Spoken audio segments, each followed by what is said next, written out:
Assalamualaikum warahmatullahi wabarakatuh. Perkenalkan, saya Kenzer Radifal Makkah dari kelas 9D dengan nomor absen 18.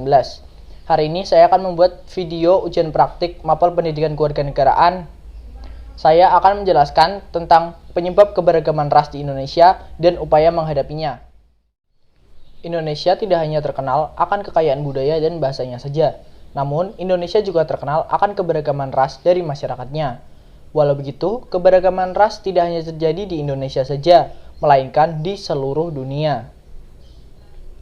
Penyebab keberagaman ras sendiri adalah pernikahan antar suku bangsa.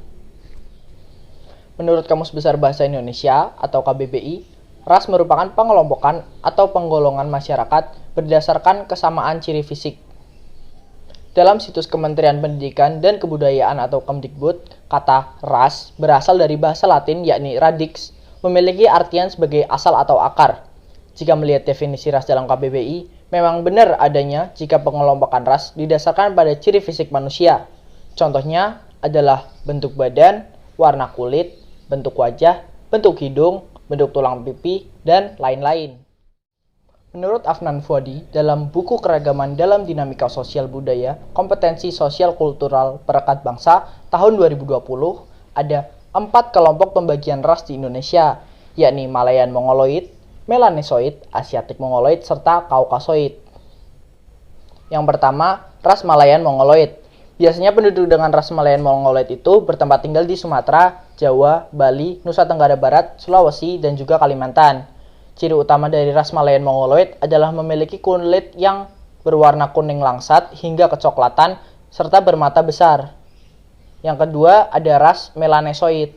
Biasanya penduduk dengan ras Melanesoid bertempat tinggal di Papua, Maluku, serta Nusa Tenggara Timur. Ciri utama dari ras Melanesoid adalah memiliki kulit yang cenderung gelap dan rambut yang keriting. Yang ketiga, ras Asiatik Mongoloid. Biasanya penduduk dengan ras Asiatik Mongoloid berasal dari Cina, Jepang, dan Korea. Ciri utama dari ras Asiatik Mongoloid adalah kulit yang berwarna kuning dan mata yang sipit. Yang keempat, ada ras Kaukasoid. Biasanya penduduk dengan ras Kaukasoid berasal dari India, Australia, Eropa, Amerika Serikat.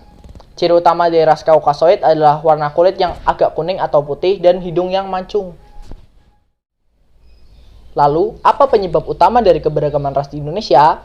Yang pertama, letak Indonesia yang tergolong strategis. Indonesia terletak di posisi strategis yang memudahkan orang untuk berkunjung, baik berwisata maupun berdagang. Tidak hanya itu, ada banyak pendatang dari negara lain yang memutuskan untuk tinggal dan menetap di Indonesia. Hal ini memunculkan berbagai ras baru di Indonesia. Yang kedua, sikap masyarakat dalam menghadapi perubahan.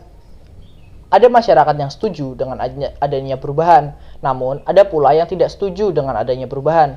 Bagi masyarakat yang bisa menerima, akan tinggal bersama dengan orang dari berbagai ras yang berbeda. Sebaliknya, bagi yang tidak bisa menerima, akan hidup dan bertumbuh dalam budayanya sendiri. Yang ketiga, ada kondisi alam. Faktor ini juga berpengaruh pada keberagaman ras di Indonesia. Kondisi alam ini meliputi daerah tempat tinggal, seperti kawasan perkotaan, pedesaan, dan tempat lainnya.